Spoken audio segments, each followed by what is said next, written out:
night, good morning, good evening, good afternoon, wherever you're watching us from. Because just the other day we saw that someone from Scotland was commenting, so we have to big up everybody.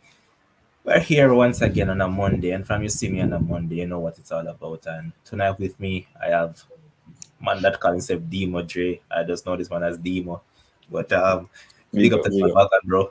big up everybody. See some people popping in the comments quick and fast. Big up everybody. Good night, good morning. Why Shakes say good morning, brother? In Jamaica, they relax. Man is telling everything, man. The man is saying good morning, good afternoon, good night. Big up SF Shakes, big up Natalia, big up Owen Adlam, big up to everybody that hasn't commented. Say it. Hopefully we'll have a very good show tonight with all of you. And yes, Shanila with the joke saying good morning. Good night, Michelle. And big up yourself, Gio. Big shout out to Gio, man. Say Gio since night and respect for you, bro. Respect it, man. Much shout out to your fam. Here's Albert with them saying good night. But you know that from we're here tonight, you know that it's all about EPL. A lot of action took place over the weekend, and we're going to start right with the first game that was on hand, and that was Everton against, as Dima call him, Everton against Aston Villa. Somewhat disappointing in a sense for me because I bet on that game, and I really wanted at 1.5, but it wasn't to be. They just ended up winning 1-0. I remember on the previous show we talked about Buendia, and he was the one with the goods for them. And what a good way to get your first assist for Villa from DNA, even though, boy, the fans decided they're going to battle him, and so did they. But you look at this team, Demo, and well, we spoke about Gerrard since he came over, and he has done well with Aston Villa, right? The only issue that I have with him is when it comes up against big club, and this is something that I wanted to Yep. start out because he plays good against the big teams, and about the issue is getting that oomph to get them to win. Now Yeah. you look at them. What do you think about their performance in this game? Yeah. I thought Gerard.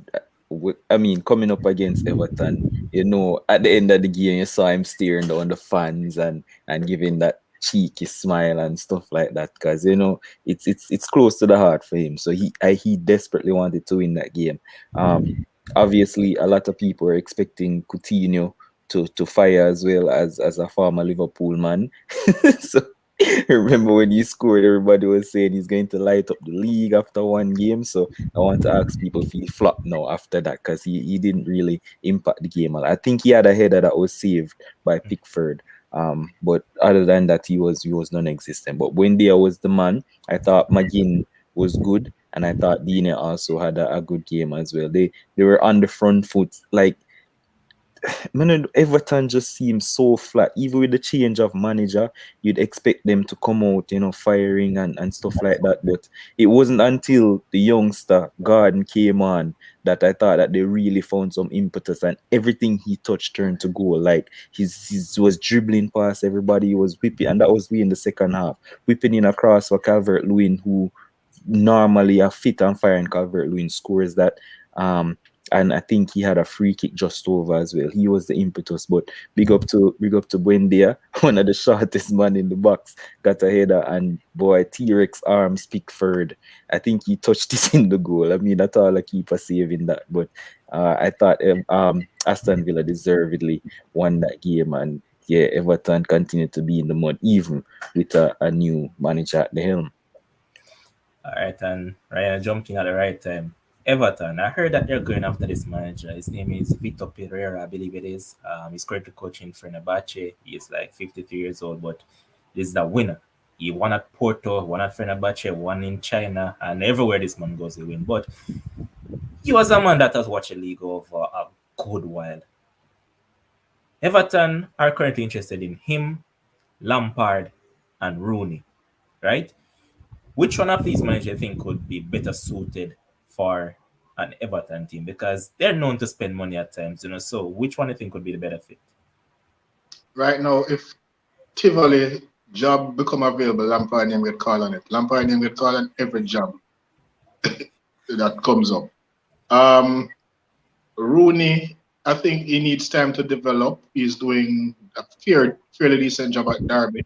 But we also have to remember that last season he was doing a decent job, and then they went on a run where it was like the last minute of the season that they managed to stay up because the other team in another match conceded or something to that effect. So you have to give him time to learn his craft. I don't know much about the other guy that you mentioned. I don't think Lampard should look at Everton, to be honest with you. That is a poison chalice job because these guys just spend money. They remind me of West Ham before Moyes' second stint. Spending money, buying players, then mismatch all over the place. They get fired the following year or during the same season. So I don't think Everton, the ownership knows what they are doing right now. I don't know much about the other guy, but he sounds as if he has a track record. I don't know much in terms of his style of play, how it will Attacking. suit the current setup in terms of what Everton has now, which is a mismatched squad anyway. Um, but the problem still is that Everton midfield is decent, but they just can't stay fit. Alan, Corey, um, my boy that was at Barca, the Portuguese Gomez. guy, Gomez. Gomez, yeah, Gomez. Um, um, we realized that Anthony Gordon is coming up now. Demar Gray has been decent this season. So they do have a decent midfield slash attacking midfield here that they can build on. Calvert Lewin is an international striker who has been out for like 3, 4 months, so that really impacted their season. Um, the back line can take a lot of fixing. Uh, they can do better from what they have now, but they also have a lot of injuries in that area. They have Godfrey playing all over the place. He's a centre back. He should focus on developing his craft as a centre back. And he's playing left back, right back, there, so, there, so, there, so. So their injuries really hampered their season, no lie. But they, at the end of the day, they are still a mismatched squad, and I think they would do better with the experienced guy who should have enough to know how to manage the damage control with that squad. Okay. Um, Good thing that you just pointed out Andre Gomez because something just clicked in my head. In this game, Aston Villa against Everton, there was at least 218 million pounds worth of talent on the pitch that were spent by Barcelona back in 2016 to 2018 in Felipe Coutinho, Lucas Digne, Andre Gomez, and Yeremina. And look at them now. These are guys that are invested in, and all these guys are at mid-table clubs to bottom-table club. But so some other people jump in the comment section. So I see Kevin Rose saying that anybody play Everton at easy 3 points. They aren't playing good none at all. Adlam saying that too soon for Rooney. Here's Sheikh saying that Everton needs a real director of football. And I see Christoph in the comment section. Big up, bro. Um, Here's Adlam once again saying that Everton have a squad with players from 45 different managers. There's absolutely no vision at Everton on the field. They're desperately in need of a sporting director. That is facts. Um, Now, before I move on, I want to say thanks to everybody that subscribed to the channel so far. We hit the 700 mark. I just look to keep on growing, but what we really want to get at is a viewer. I keep on telling you guys some last year that I don't want to come into the new year with no teens and no 20s. I need to see them start to clock 50s, 60s nightly. So get the viewership up, man. Come on, do better than that. Share the thing to your personal timeline, share it to your hub, and whatever you need to share to. Just share it. Just do that and get it going. But yes, Angel asking Demon, I'm going to put this forward to you. You're saying that how did they fall off so far though? Um, well, for Coutinho for one, the Liverpool tax, he shouldn't have left Liverpool. That happens. Nah, I don't know. It just didn't work out for Coutinho in terms of He's talking about Everton or That's, the the Barca. players. that's Under the players, I'm talking about. I just both because I'm not sure which one. So you can adjust both if you Oh, want. I thought it was the players who left and fell off and they're mid-table teams now. I'm not sure.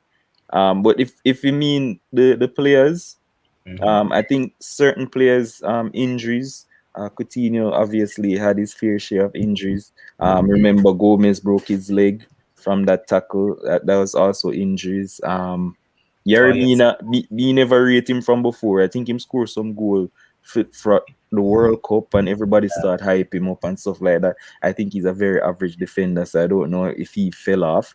That's just for me. And if it's for Everton, I think injuries have just struck them down completely. And missing Calvert Lewin at the start, it is just not something where will help any team. You miss your top striker, that's going to happen. And trust me, I think Rafa Benitez deliberately sabotaged that team. Like Matilda, no? Agent Rafa, you play Randon, like you say Luca Dean to Steve Gerrard, that was Agent 007. But I don't know. I think it's injuries for both. I don't know what Ryan think. All right, what I'd say though is that they also made some bad signings. I know that people might say yes, Andres Townsend was playing good and all of that, but I think Andres Townsend over his career has been an average footballer. And at the point in time, yes, they never really spent much on transfers, but at the beginning, yeah, he looked good, but after that, he flopped out. And generally, the signings that they have made haven't really impressed if you look at it from a deeper angle, right? Because as Adlam and Sheikh said, they need a director. Why? All the club is currently constructed. I remember when Bernard left, Bernard came out and criticized them that there are people at Everton who loves football, and there are also people at Everton who doesn't love football. They don't have Everton best interest at heart. And even Lucas DNA to an extent made that same proclamation after he left. So I think it's deeper than just on the field what we're seeing. So I think Yeah, but Luca Dean also said it only takes one person to come in and mash up a family, and he's definitely talking about Rafa. So don't believe me. it's facts. But one thing that I never got to address before I started about first game is that the man that I expected to get sacked a long time ago, I don't know why they held out so long, but finally Watford decided to pull the plug, and Mr. Ranier, the most sacked manager in the history of football, is out of job once again. But I know that soon and very soon he'll be back in a job. But any surprises there, Ryan? No, I mean, when he got the job, I said he'll be sacked by February.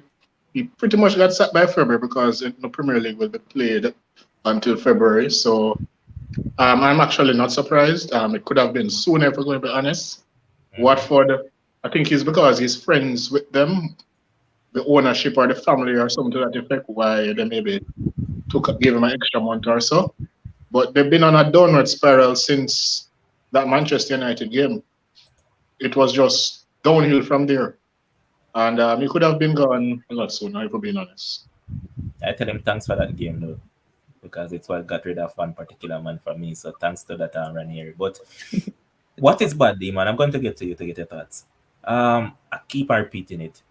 This club's fired Zizko Munoz after 7 games, and the guy had gotten 7 points. No, they played 13 games after that, and they have only garnered the same 7 points. So you have to lead it to think that, hey, this was the man who basically built this team from down in championship and brought them up, playing good football, right? And they got rid of him because they thought that, hey, Ranieri would do a better job. Came in, never sparkled on his debut because he got whopped up and walloped by Liverpool. And then next game, I believe they won against Southampton, I think it was. And then after that, it's a win, draw, win, draw. So, Dimo, go ahead and give your thoughts. Yeah, I mean, I don't know what you want us to say, but like this is just Watford. That's just their way of life. Like, I mean, I think we called it last week on the show with Kims was here, and we say after losing to Norwich, it's not going to go any further than that. And they change managers like how you change underpants. I just say it go. They had no reason to sack the last man. Like, I don't understand. They just feel like so because Ranieri has the experience, won the Premier League, all of this stuff. You just want that experience to stay up in the Premier League, and so you want a change. I mean, you get a change and it didn't work out, so you change again. That's just their what the word? I can't remember the word right now, but that's just how they operate. Yes, Adrian Nichols is saying that Watford are the Chelsea of mid-table. They're not even mid-table. Relegation. But I'm going to move on to another game where we saw Leeds taking on. Before you move on to that, they need to create a league for Watford, West Brom, Norwich, a purgatory league. Fulham, yeah. Them team there, the 4 of them. No, man, just call the league Yo-Yo League. But West Brom will be doing the dungeon for a while, man. They're not coming back up for now. But next up, as I mentioned, we saw Leeds taking on Newcastle, and Newcastle finally they got a W, right? And I was on the edge of my seat now because this is that team that, boy, whenever they take the lead, you just expect that they're going to give the opposing team a chance to score. And if we're being realistic, Leeds should have won that on this game. Leeds created opportunities after opportunities, but boy, first up, Dan James, that is why we got rid of you. I mean, you would have done well under this coach, maybe, but that is part of the reason why you couldn't be at United. But Ryan, I'm going to start with you on this one. When you look at Newcastle, do you honestly believe that Eddie Howe can get them to escape the job? Because they're still pursuing other players, because there's this centre back from Sevilla. His name is Diego Carlos. I think they want him, but Sevilla want And up Batman, still on Batman. yeah, man, Batman is out of it now. Lille not let him go. The one Lingard, I saw Lingard today. Lingard is a possibility because you know that. Well, I'm going to get there. United got rid of Martial in the next 10. They sent him on loan to Sevilla, so they said that Lingard is the next one that they're working on. $10 million loan to Newcastle. But first up, you mentioned Lingard, so all right, you're Jesse Lingard. Would you go there permanently or loan? I can see from the player perspective, you know think why he'll be a free agent after in the summer. season, so he can use this opportunity to go on loan. And That is what I was thinking. And if they stay up and you see what they're building, then you can take that option to join them. But to the initial question, do you think that Eddie Howe can get them to escape the job? They can stay up because they're not far off a win or two, and they're pretty much out of it for a few games because the other teams below them going to drop points even if they lose. Even if Newcastle win two and then lose two, the other teams around them will be dropping points as well. So basically, they'll be out for like at least 2-3 games, and that will give them a little cushion to build on. So yeah, I think Howe can get them to stay up, especially if he adds two more quality players to his ranks. I don't see why he shouldn't.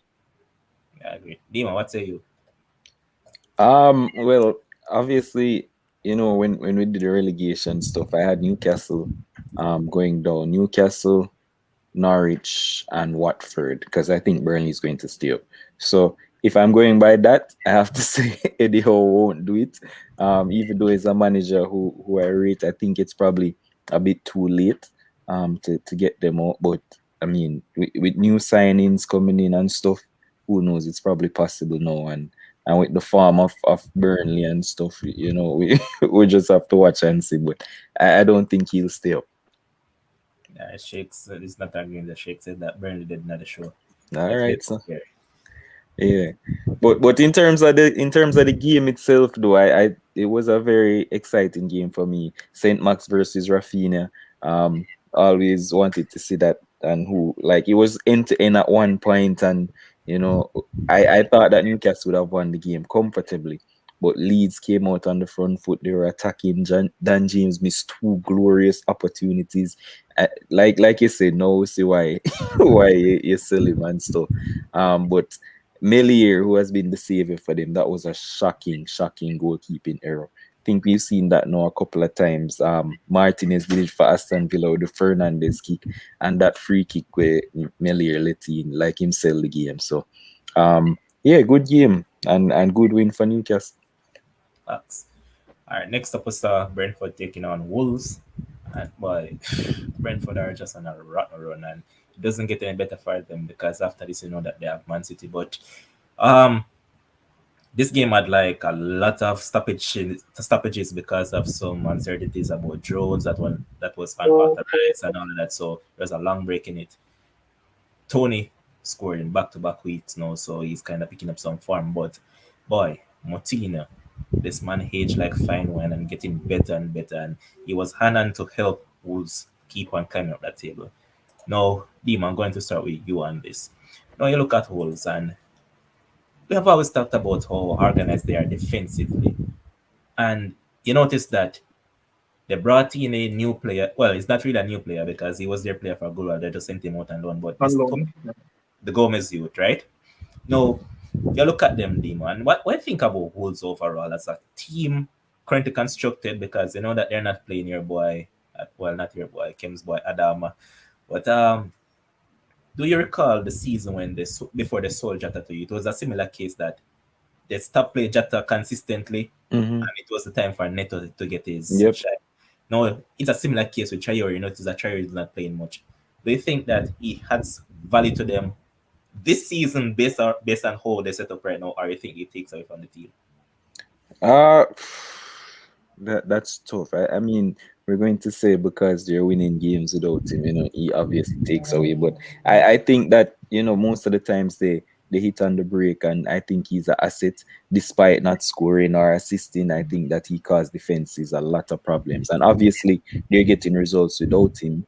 And it looked like them can do without him. But for a whole season, I think anybody who has Adama Traore just for his dribbling ability and taking on players and beating players, I think that in itself creates opportunities for others. Uh, Podence coming back is also a plus, and people need to don't just write it off to a Traore not being in the team kind of thing. Podence has come back and he has been awesome. So it kind of difficult to answer that, but I would say that Traore adds to this Wolves team, probably coming off the bench more so than starting right now. Going forward, yeah. All right, Ryan. Now you look at Brentford. Think they have enough to stay up based on how they play and all that. And I heard that Christian Eriksen might be going there on a 6-month deal. So, what do you think about them, and do you think they can stay up? I think once they win against the teams below them, most of them they'll be okay. Currently they have how much? 20 how much points they have right now? All They right, have so something currently they points. have 23 points. 23, they need like 17 from a what? Further That's it, 14. 16, 17 games. I said So, I need 14 from 15. so them The just reason, need to the reason I average said that in Ryan, the reason I said that, you see, over the past 2 seasons, 37 has been the mark for the teams that survive, right? yeah, but we just can go with the 40, run it up to 40. Hmm. So they just need to average like a point a game and they'll be okay. Yeah, So them true. can win one, lose two, win one, lose two, and they'll be all right. So True. I don't really have them in the relegation scrap. Anything can happen, but currently I don't have them. I agree. But yes, Kevin Rose saying that all Fulham can stay a championship. You know that today I was looking at it and I was saying, yo, these dudes are scoring for fun because I saw like they scored like 73 goals so far in the league, and the Yeah. closest team to them is Blackburn with 40, 44, 45, I think it is, in terms of goals scored. So they are not playing, and in the last like four Who to five, coaching them? Marco Silva. yeah. So you know them going to go back down, right? Oh boy. No, before they go back down, they're going to sack him next season. But right now, when I look at a man like Mitrovic looks world class down in championship. He's giving me a Dominic Solanke vibes down in championship. But the player that I've been impressed with for them is Fabio Carvalho, and I just hope and pray that Liverpool doesn't get this youth. But anyways, we're not going to talk about Fulham. Next up, before I move on, here's Kevin saying that Lingard a fool him should have go back at West Ham and make either Tole correct their mind about him I will get game time. I agree. So I'm not going to blame anybody else for this than Jesse Lingard himself, and I'm not sorry for him. Here's Shake saying that the other teams below are so poor. Literally, you need 35 and you're safe. That's what I was thinking. I just agreeing with Dima saying that now count out Burnley as Well certain. said, boss. You can't do that. Yeah, I mean, game in hand is not points, but at the end of the day, you need games to have a chance to get points. And they Facts. have game in hand. Facts. Um,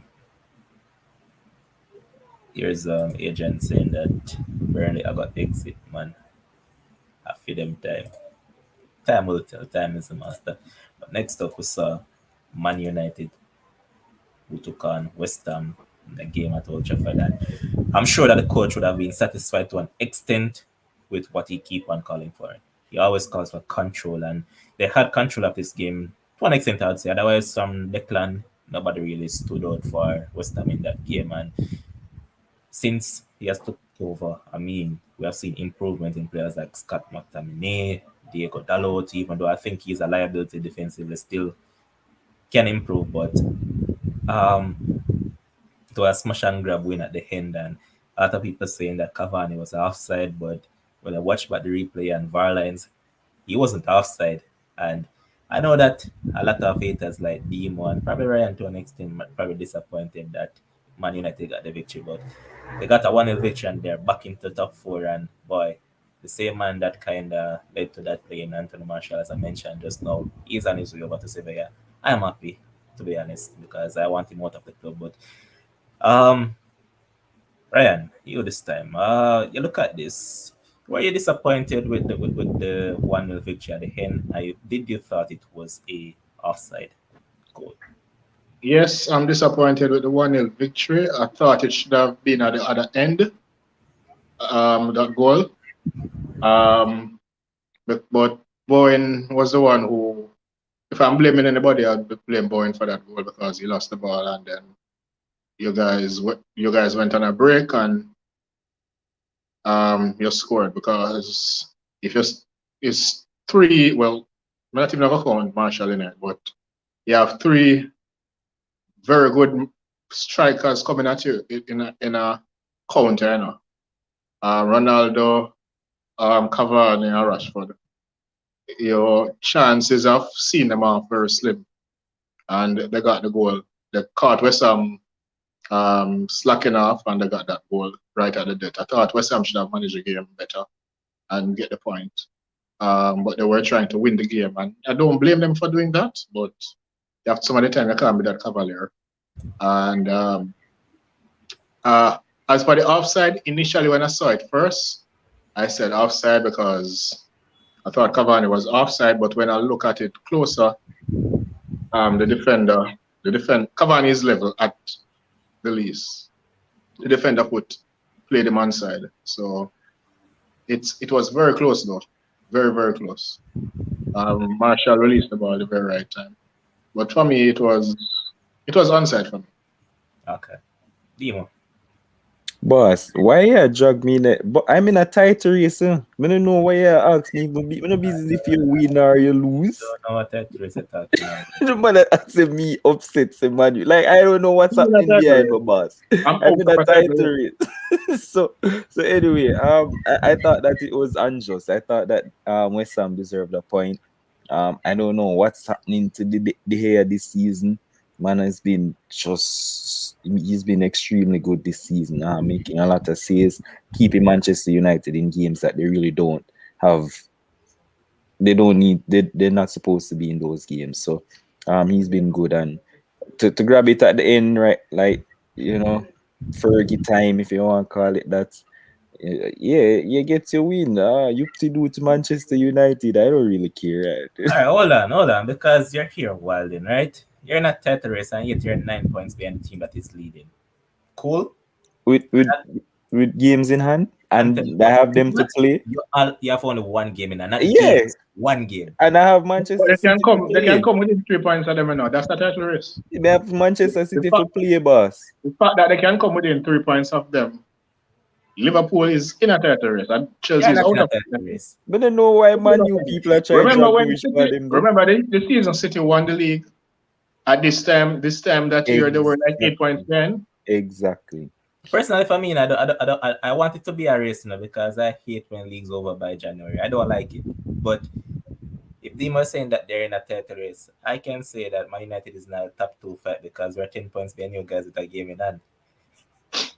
You know what fight? Bad. Huh? You know what kind of fight? You're in a top 4 fight with Tottenham and West Ham and Arsenal. Brother, don't rule out yourself because you think you get away with that. Chelsea is in a top 4 fight as well. No. You guys are in a top 4 fight. I mean, Tottenham can win and put it to 4th. But that is the lowest as it is. So it's not a top 4 fight. It is a top 4 fight. If they no, top 4 fight is if you're fighting, if you have 5th place and them team that behind, like you're in a top 4 fight. I am securely in the top 4. It's just a matter of where in the top 4 I finish. Top 4 fight means you wanna bet on it? You wanna bet on it? Challenge. Chelsea won't finish in top 4. Yeah, boss, on the battle out in the top 4 thing afterwards. Just cheer on for the title race.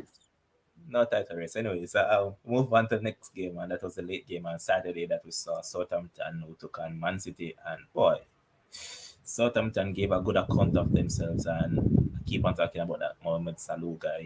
Salisu guy. He has been good for them this season, but looking back at it multiple times, was that Armando Broja goal offside or not?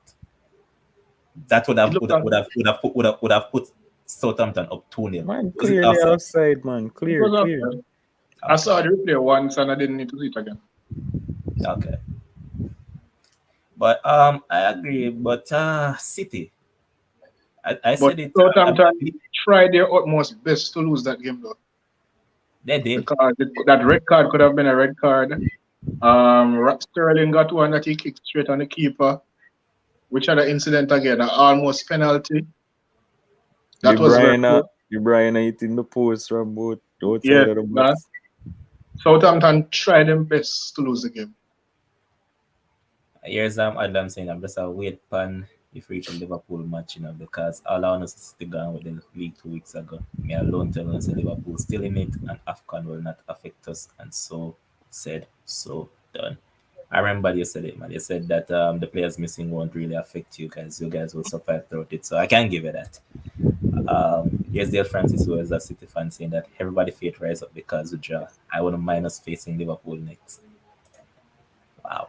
What that's supposed to mean? Listen, I think Southampton gave as much as they got in the first half of that game, and listen, they had the I chance to think go they were two, better in the three, first half. exactly. Because when they were 1-0 up, and you need to start call out players who rate Levan, because Romeo was awesome in that game. I think he was the one who sprayed the pass over to Walker Yeah, Peters, and then the 1-2 happened. He was good in that game as well. And the Broha chance, and then he was 1-on-1 again, and Edison made a save. That was also that. And then they kept on showing the replay for the close range header from the corner kick. I don't know why, because it looked clearly offside to me when he headed like right in front of the goal. So I thought they deserved the draw. I thought they deserved to win actually until the last 20 minutes when City were just throwing everything at them. But I thought it was a just draw in Southampton. Like we take it for granted because I came here and I said like 4-0 to City, but it's kind of a fortress for City playing But I at said St. it. Mary's right now, and that's what 9 now. They haven't lost at home.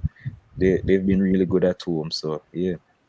All right, and here's really good in saying that Ryan, I'll tag you to the post I've been making when Chelsea finishing top four so we can beat Levan. Really, you cannot beat me because you see a person like you has been running away from the show for the past 1.5 years. So until you return to the show, I won't be responding to you about any football matter. But let's move on to the other game, and that is Crystal Palace against Liverpool. And Demo is an happy fellow, even though I want to beat that referee from now till tomorrow. Oh, let's go ahead, Demo. Talk about your side.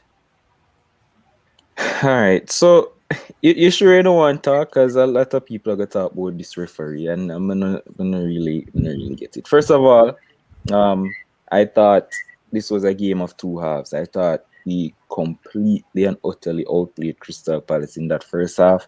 Um, I was shocked that Klopp didn't play Minamino and played Ox, even though he just came back from injury. And for me, yeah, we were all over them. Probably could have been 3-4-0. And big up to Andy Robertson, right up in the top three with all the other Liverpool players in terms of assists. So it's Salah, Trent, and Robertson now with 8 assists, and yeah, we just continue to do it from our fullbacks. So second half came.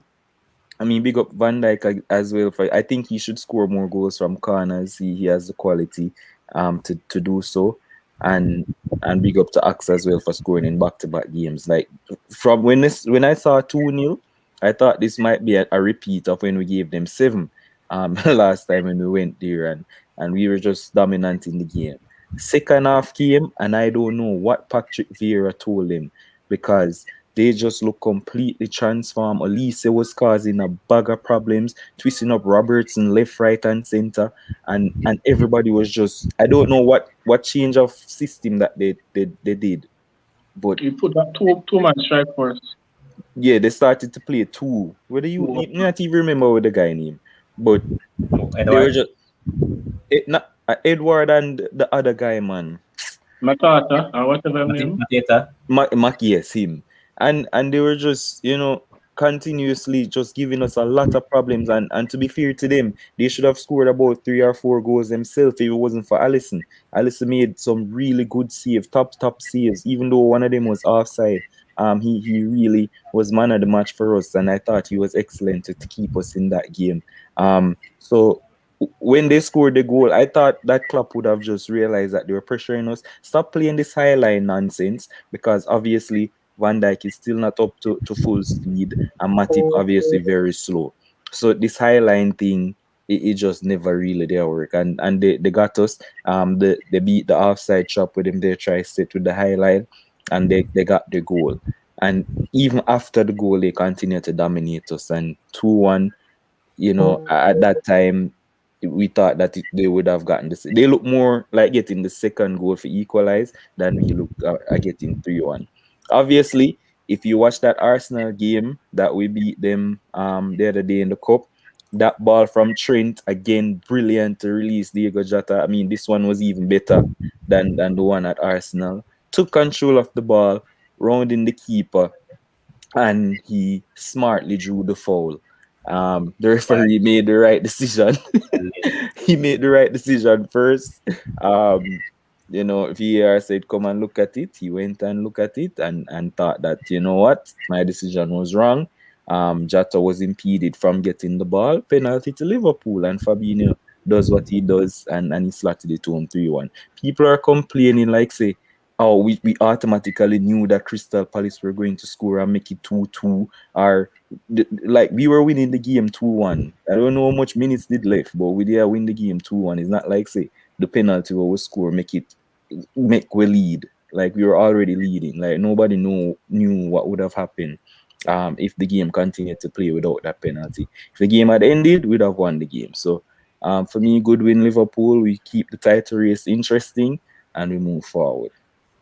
Yes, Sheikh saying that never a penalty in a million years, but that referee is suspect. Kevin friend, and here's Yep. Adlam saying that good first half. Palace responded and did well. Ref was poor. Definitely not a pen, but I'll take the 3 points. Ryan, what say you on that penalty call? How do you make the right decision? Then you go back and look at it for a full minute and come back and make the wrong decision. How does that? That don't make any sense whatsoever. That was never a penalty. That was nowhere close to being a penalty. It was obvious that it was not a penalty. The goalkeeper had all right to come for the ball, and then the goalkeeper clearly pulled out of the challenge. Jota lost control of the ball and went into the goalkeeper. And you give a penalty for that. That don't make any sense whatsoever. That is one of the most horrible decisions. And we say this every week about horrible decisions, but this one is right up there.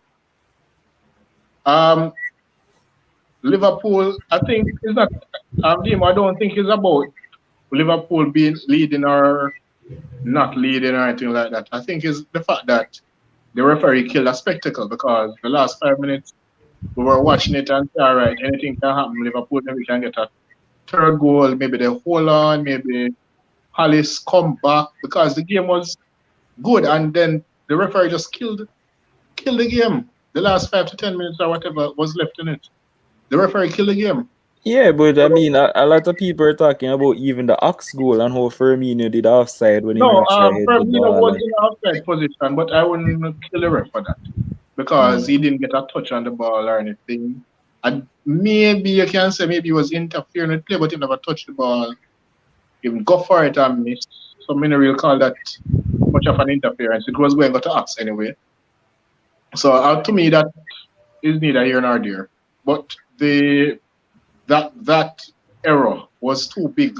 You can't make the right decision and then go make the wrong decision when it is clearly in front of you that, oh, you made the right decision. I don't understand what. I think it should be like cricket, where you can hear what the when the umpires talk over the Yeah. decisions and so forth, you can hear what these guys are saying because these referees are too protected. They cost people games. They make wrong decisions weekly. If I criticize them, if a player criticizes them or a manager criticizes them, the managers are the villains, the players are the villains, and the referees are the victims. And they are the ones who are making these big mistakes that cost people money. But it You cost teams money. They're just making you can't protect people like this. it's So it's funny. I It's think we funny need you to say reach a that. stage now Mhm. where when they're talking, we get to hear what they are saying.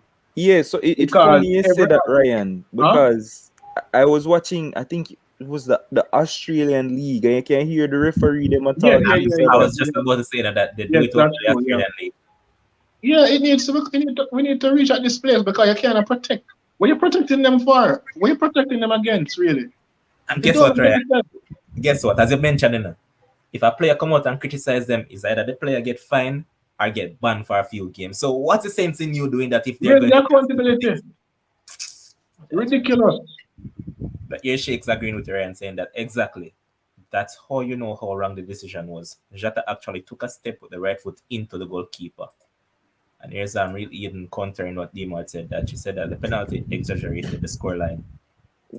Well, 2-1, 3-1 with win the game. What?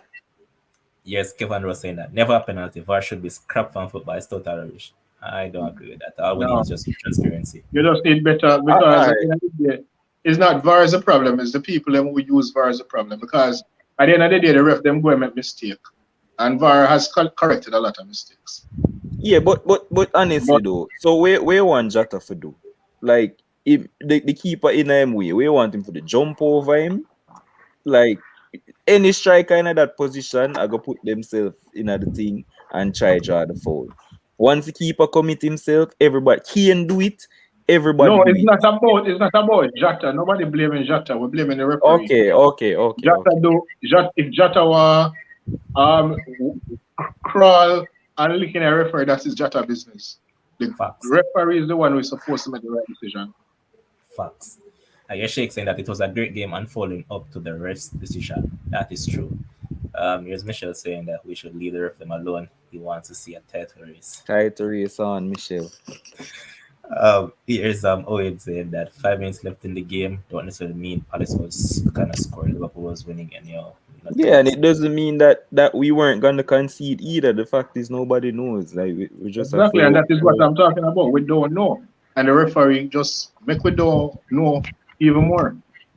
And here's Shakes again saying that England is the only nation that does not use VAR properly. No other leagues has this problem week That's in not week true out. either. I That's agree not with you. true. Maybe I agree maybe with it's you. better than leagues.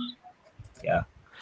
Here's Owen saying that everybody are complaining now what happened this first game when that should have gotten a exactly. pin that cost us potential 2 points, but everybody quiet. Swings and roundabouts. Like it happened to we, it happened against we. It just always happen. That's just how it is.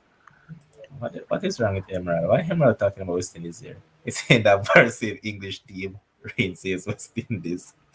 But Kim, try that the right Yeah. time. Penalty or no?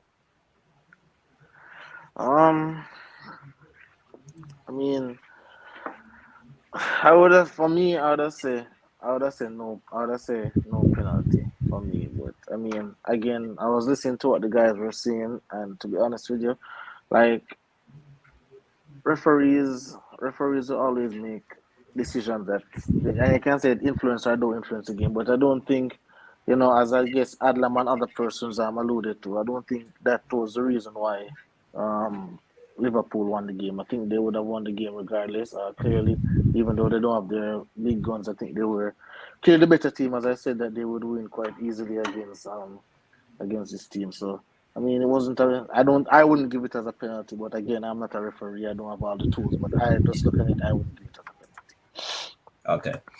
There's Andrian saying that just need some consistency by the officials in the bar room. Facts, bro. All right. Here's Diamond Becky responding to Kevin saying that stop blame for blame the people who make the decisions. Yeah, that is true. We're not blaming VAR. It's the people behind the scenes that we have to, the scenes and the screens we have to put the blame on. But next game that we're going to look at is Arsenal against Burnley, and Arsenal have only scored one goal in 2022, and I heard that they were hoped for top four place was secure and all of that till it caused a particular man Sherwin to come out of his dungeon and hiding. But since then, he has since gone back into his cage and we can't see him anywhere around. All we get from Sherwin is a load of excuses that is longer than a train.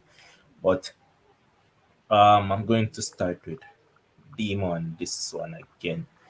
Oh, you look at Arsenal and you also look at Burnley. I know that you're happy that Burnley got the point because you hope their hopes of survival is kind of looking better and better. But um, points drop for Arsenal or points gain for Burnley? Who was the better team on the day? What kind of ridiculous question that? Obviously, points gained for Burnley. Like I said, just because they're this small team, nobody's talking about them getting the games cancelled, and they have a load of games in hand. And they come out and they started perfectly.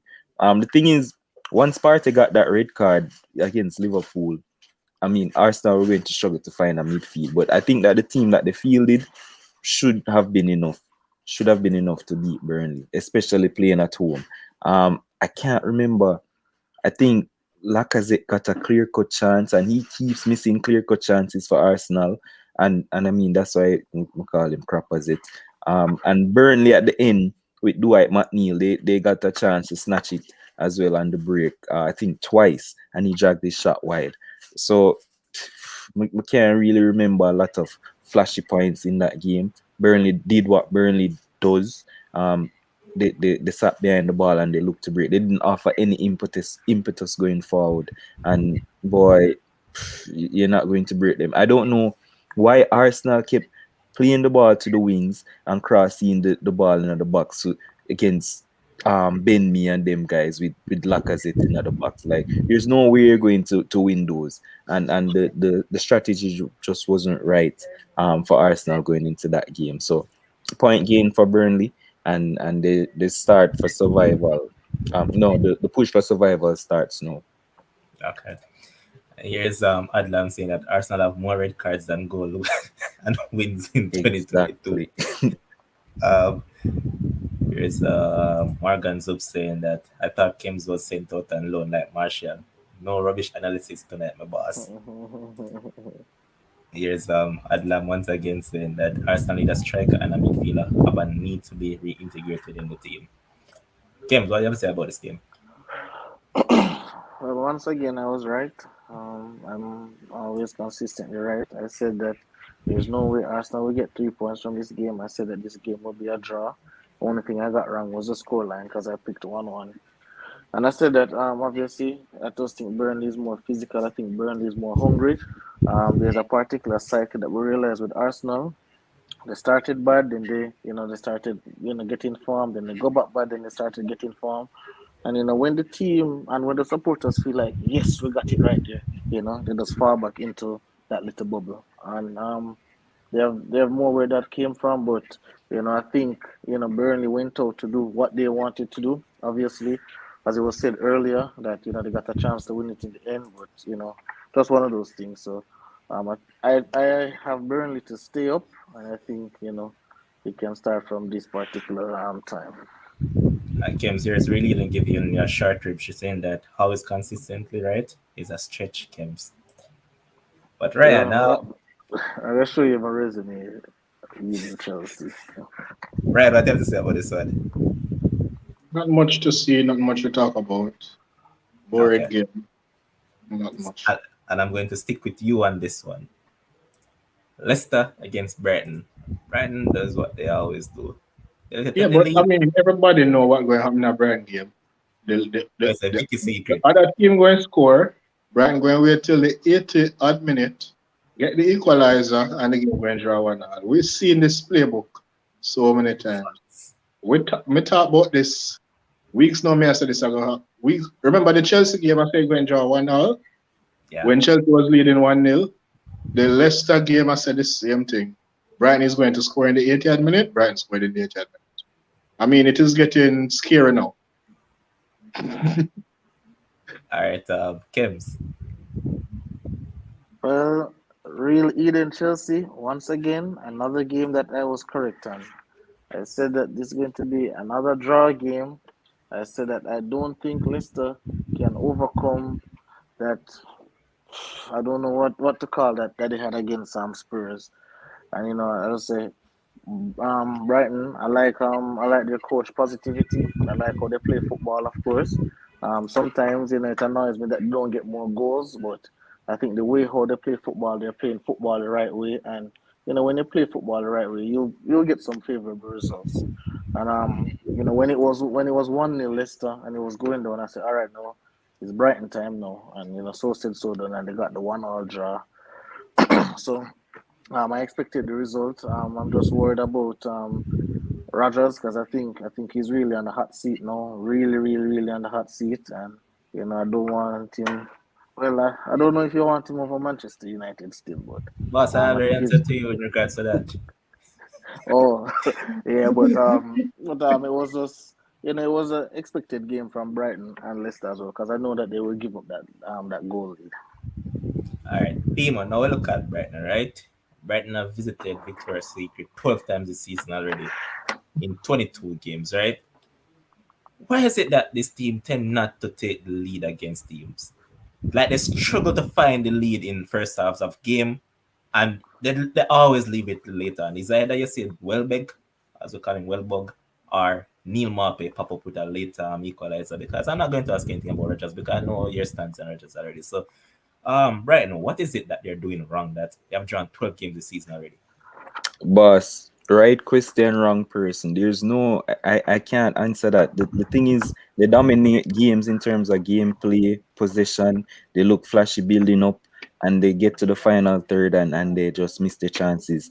I think one of the things they can point to is having a clinical striker. Maybe that is what they need to put the icing on the cake for a complete team in terms of scoring first and dominating in terms of goals as well as possession. But how did Brighton score again? How did Welbeck score that header? It was a corner or a set piece? No?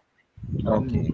I can't remember. I thought it was a set piece because I remember speaking about set pieces here and Rogers not being able to defend set pieces. But It was I remember. Mape one up across him, man, and he ran between the lines of Okay, James. okay, okay. All right. But yeah, it's a Rogers thing, man. He might go choke. But good point for which team? None of them, because I think both of them need some wins underneath the belt. So yeah, it was just an okay game. But move on now to the one that people saw as a big game. But for me, it was clear as daylight which team would have won. And I know that Kim was going to say, yes, another one that I got right. I said that this man would have picked up his first sale, but I'm going to start with the Chelsea man on this one. Ryan, you have played against this team 4 times this season, and the 4 times you have played against them, you have won all 4 games. And this team has gone, what, like, I believe it's 8 or 9 games against you guys that they haven't scored in. So, what you thought about your team's performance? Conte faced us 3 times this month, 3 times this year, 3 beaten. Yep. How we played, we took the game to them. I like how we came out with intent. We took the game. Some of the players were underperforming, like Mount and Ziyech. They came out playing proper football, created some good chances. Lukaku missed some, kick off a ball and missed when he should have scored. And I like how Hudson-Odoi is like the What coach. a surprise! I don't know what happened. I think the coach maybe said to him at halftime, run at Tanganga because he's on a yellow. And during the course of the game, I was looking at Hudson-Odoi and Tanganga, and I said at some point he's going to take him on. He did it in the first half, he got a yellow. And the second half, as the game began, he just ran at him, took him on, put in the ball to Ziyech, who scored. And I think he needs to do more of that. I think the injuries that he had gotten a few years ago that caused him rather to, what was the injury again? Him blow at him hamstring or something like that. Yeah. broke something like that when he was running. So maybe it was a mental problem for him. But I think he is getting over it now because I wonder if him couldn't beat a man again. Because I mean, I know when he was in the U team coming up, he was one of those flair players who would take on a man, beat a man, shift a man, drop him. But I don't really see much of that from him these days. But it seems as if he is getting over whatever it is that was affecting him mentally. So I think he needs to continue to do that because both of the goals came from him running at players. For the Kane goal, That's a good. I think I am one of the only Chelsea fans who say I'll give it as a goal. Never fall. I agree. Because I remember watching a Real Madrid Man City game. I think it was last season before last when the cross came in. Ramos went up for the header and Gabriel Jesus had his two hands in his back. And Ramos missed the ball. Jesus got the ball and scored. And they gave the goal. They went to VAR, they looked at it and they said it wasn't. Jesus didn't push him, he just had his hand on him. And I think what Kane did was a little bit less than what Jesus did. To me, I think he just put out him hand. And maybe because Silva is going at such a speed, Yep, they throw him off. that's exactly what happened. So that's just me still. But for me, it was a goal. But it played out in our favor that the ref. I think what happened though, you see, as I'm saying, I'm using the Jesus situation and the Kane situation. I think we need to reach a stage where referees make one consistent decision because a lot of decisions coming down to discretion right now. So I mean, it's kind of inconsistent for us fans to know what is a foul and what is not a foul and what should be allowed and not allowed. So these things kind of show us. But yeah, for me, I would give it as a goal, but it worked out in our favor. We dominated the game for the most part, and we got two good goals. One. All right.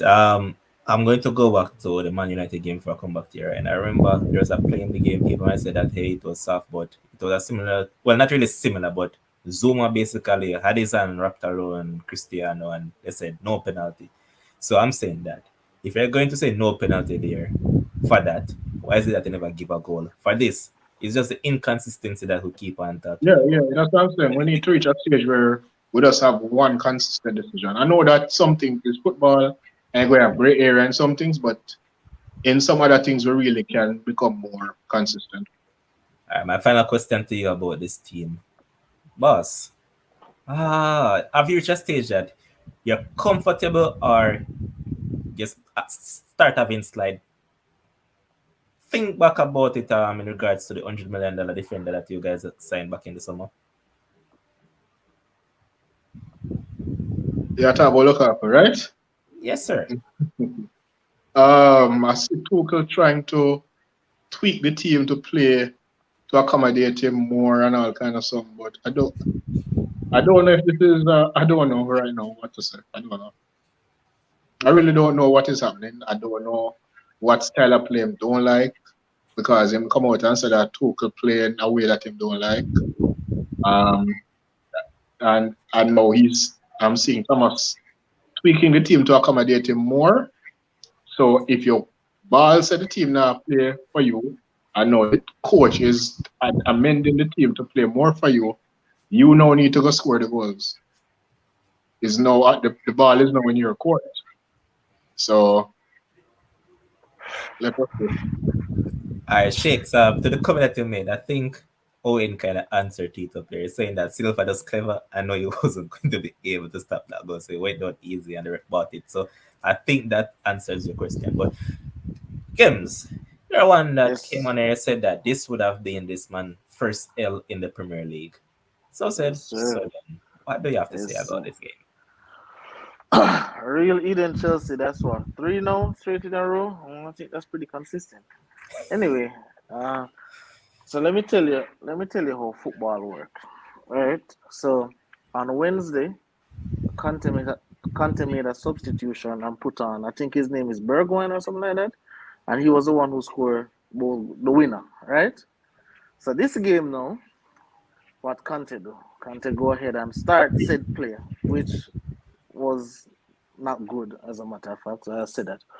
And again, if that player, if that player had played well and win the game for Tottenham, you'd hear say Conte the greatest coach ever because him realized this and him realized that or whatever the case may be.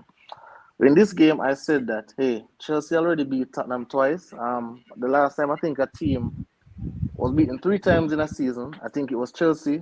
Last season they did it to Man City, right? And I say, I think that Chelsea will do the same. What I find quite amusing is that after the for the press conference, after game press conference, I never see Tuchel say anything about the team being mentally tired, physically tired, worn out, or anything.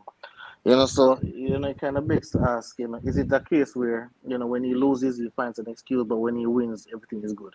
But the Yes, sir. game itself, but the game itself, That as I is a said, I German didn't want. coach. But for the You game gotta be itself, careful. but for the game itself, I did not want Lukaku to start, because I think he has too much strong feelings with Conte. So I didn't want him to start, and he hasn't been playing well since. So I didn't expect him to play well in this game. And as Ryan alluded to, he was playing pretty poorly. Missing his usual goals against quote unquote big teams. But I personally think Chelsea was the better team. This is one of the first games in a long time in the EPL where I see Chelsea look like they're up for the challenge. Like they look like they're ready. And I guess it's because it's their beating stick. They say, okay, we used to beating this team. So, we can, when you play with like your little brother or your little sister, you're going to beat them. So you're well. But when you play with somebody bigger, so I just think that was it. Tottenham, for me, I guess probably if that goal for Harry Kane had stand, probably would have having a different conversation here. But, that's just how football work. And I think between these two teams, I just think Chelsea is better. I think Chelsea team is just better than Tottenham's team. All right, I personally don't necessarily agree with what you said initially about Bertrand because I didn't thought he was awful as you made out in that first No, half. I never said he was awful. I just said he wasn't good. I mean, I think Lucas Moura offered more in that game on Wednesday, even though when Bergwijn come on. So I think I think that partnership between Lucas Moura and Kane, was a little bit better than Kane and Bergwijn. But that's just my opinion. Okay. All right, Demo. Now we look at it now, and it just it's just something that you have to really think about. That hey, this man has been using three at the back all season long. Now he decided that he's going to go basically ultra defensive against Chelsea because if you look at the starting 11, I mean he had like Ben Davies, Davinson Sanchez, Eric Dyer, Tanganga, The man Doherty. have two set of fullbacks. Two Yeah, set that's of basically fullbacks. it. So he went ultra defensive in this game, and this is the thing that I have an issue with. And I was going to say that in the Manchester about the Manchester United game, but I'm going to say here about Conte now. Why is it that these teams tend to set up with a defensive ploy and at the end of the day still end up getting beaten? Does it make any sense whatsoever? Because that's what David Moyes did at United, because he set up that sort of way. Now you look at Conte, went to Chelsea, and this is exactly what he did, and still end up getting beaten. So I think what is because the he sense in got you the change? I think because he got the two beaten, he Yeah, wanted, and this was a league game, and he said, okay, I have games in hand. If I get a point against them, good. We can move on from there. So But I ultra think he defensive, did. bro. Huh? But ultra defensive. Yeah, I think he just wanted to get the point because yeah, games Damn. in hand and support. Even though they lost, right? If they win, so them play 4 games this week, where them have in hand, and win all 4 games. They pass Chelsea. So yeah, a point would have been vital to him. So I think he just wanted that point. yeah, exactly. I think especially going away from home, going back to his former club, lose a game. He definitely doesn't want to lose. So he played not to lose. And for me, I thought Chelsea were the better team. I thought that, but it was a game of fine margins to an extent because I remember Bergwijn getting a chance in front of goal as well and him flop it. The push on on Thiago Silva. Yeah, fine margins and Tottenham, like I said, I thought that they would have kept their winning, well, not losing intact on the Conte because he was going to play for a draw and come out there with something. But like I said, Chelsea were just a better team on the day. And as for Lukaku, he's definitely going to be up there with the leading goal scorers. Don't worry. I saw the tweaking system playing to him. He was just missing just ear shots and him a book off a ball and a miss and stuff like that. But Yeah, he if will you score goals, you have to connect with the ball. yeah, so he will get his goals. Don't worry about Lukaku. He's a class player and he will come to the fore in due time. I agree, he's a low class player. But here's Morgan Zoop saying that Lukaku can leave for free in the summer. This man don't even look like a real footballer. Here's Sheikh saying that Conte needs personnel at the club. And I guarantee if Tottenham doesn't spend, that man is out through the window. Here's Rodan saying that Lukaku can't chat now and get goals and miss it. That's facts. But all right, before I wrap it up, here's Adlam saying that game plan was to stay compact and stop the passes through the channels, score on the break, and hold on for a point for our 3 points. If Kane goes to the Spurs, would have left with at least a point. Now I'm just going to go around the table and wrap up the show. So I'm going to start with you, Demo. You can have a minute and 30 seconds to talk about whatever. And I know you talk about West Indies. Well, that's actually what I was going to do. Well, first of all, guys, I just want you to guys to go out and watch the videos, give us a lot of views and a lot of likes and a lot of comments. It's really going to help the channel moving forward as we look for big things in 2022. 700 and odd subscribers and counting, so we're looking to get to that 1K quickly. For the next 45 seconds, listen, West Indies is the team that just keeps giving and taking away. You know what I mean? It's like they were extremely good in the first game against England and come and they did some sloppiness in the second game. I mean, it was a good fight in the end, but at the end of the day, Pollard, like, I don't know if he might lose it up here. So like in captaincy just a diminished game by game. He made some silly mistakes in that game.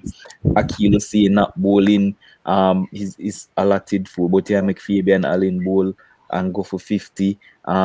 Yeah, make Odin Smith play. I don't know if he's a specialist number 8 or 9 because he's not bowling and he's just making some silly decisions. So we're looking and hoping for the best for the series, and I hope that they'll bounce back after this one on Wednesday, and we can look to come back with a victory. So big up Akilo C and great fight, my boss.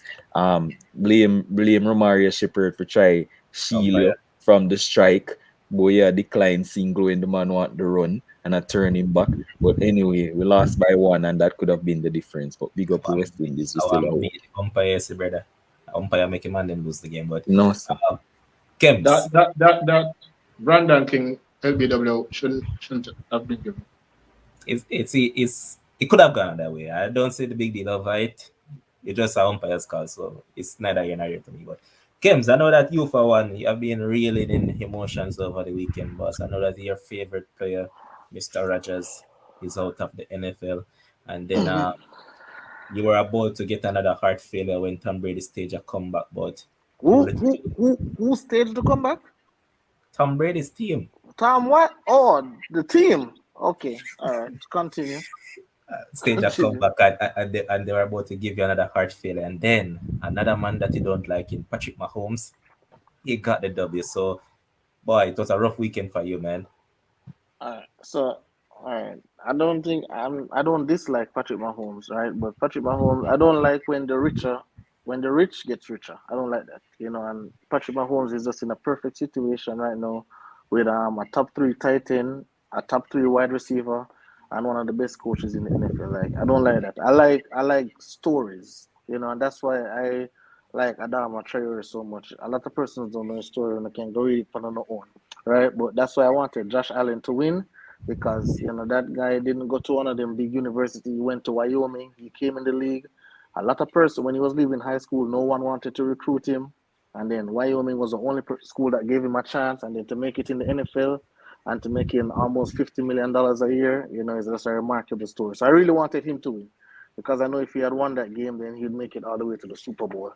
For Green Bay, it was definitely terrible for me. Terrible, terrible, terrible. I had to turn off my phone and just went to bed. It was really an emotional time for me. I need to detach myself from sports certain way though because it cannot be like that. You see me? Like not even woman can make me cry, not even death can make me cry like how sports make me cry. Is it? So I need to try to detach myself from that. But my Miami Heat won against my former team, the Lakers, yesterday. So I'm really happy that the Miami Heat put on that beating on the Lakers. LeBron played well. He had 33 and 11, so I'm really happy about that. Um, I don't know if you have been taking note, Levon, but the track season is starting. What Michelle say all ago? Put up my Michelle comment. Kim's weekend wasn't so bad. His Mr. Villas vibes, but Kevona Davis, see she's running. It's early season right now, so you really can't form an opinion like that. But I'm not sure if Texas is the right fit for her. And I've talked about this across all levels of sports. Fit matters, culture matters, who coach matters. You see me? And I don't think Texas right now is the perfect fit for her. One, because I think she's probably the third or fourth fastest person in Texas. The thing about sports is they never leave you. Yeah. So there's a Calabar track meet going on. So a lot of little track and field thing coming around. I know we'll talk about it as the time goes on. And congrats to Casey for winning the Manning Cup. That's our brother school, quote unquote. So we're on the same street. So congrats to them. All right. Ryan, I know that you're a man that is in tune to tennis, and it seems like this is That's what I'm going to start with. it's another year to take home the Australian Open, but for some reason, I hope that Daniel Medvedev can cause the upset. I think it's an open Australian Open. The quarterfinals are open. Nadal is number 6 versus number 2, and so forth. So it's open for me. It's from the men's side especially. Yep. So that can go anyway. So West Indies now, good first game, excellent first game rather. Second game, I turn off the TV at about 55 to 5 or something like that. I must say this don't make any sense. And at the night, I check the score, I see we lose by 1 minute. How that happened? What really happened? Then I see 30 runs off at the last over. I say, how that really happened? And yesterday, I really look at the highlights and I saw how it unfolded. That was a wild game. I think the team right now is better than the one that went to the World Cup. It's more balanced. And I don't think we will be as bad as we were at the last World Cup, this one later on this year. Because man like Hetman need to get his head screwed. I don't know what it is why he can't pass a fitness test at age 25. What you're doing, brethren, you're in your prime. You're trying to pass a fitness test. The man married now, but that is no excuse. That's a more reason to be fit. So as you come back into the team bowling well, we need the next pace bowler to go with him. I don't know what is Odine's role. Him same one with the next Angelo Russell. Don't know. So he's working on his fitness, man. I'm actually happy with an interview he did the other day because at long last, I heard this man spoke about his fitness. He's saying that he's doing his thing, he wants to get better. And he touched on it a bit the other day when he said that they were alluding to him probably changing his run up, and he said that is something that he has thought about. But let's see. I'm glad Fabian Allen is back in the team. We get better fielders now. Obed McCoy will be back soon, hopefully. Evan Lewis. What's that? Evan Lewis.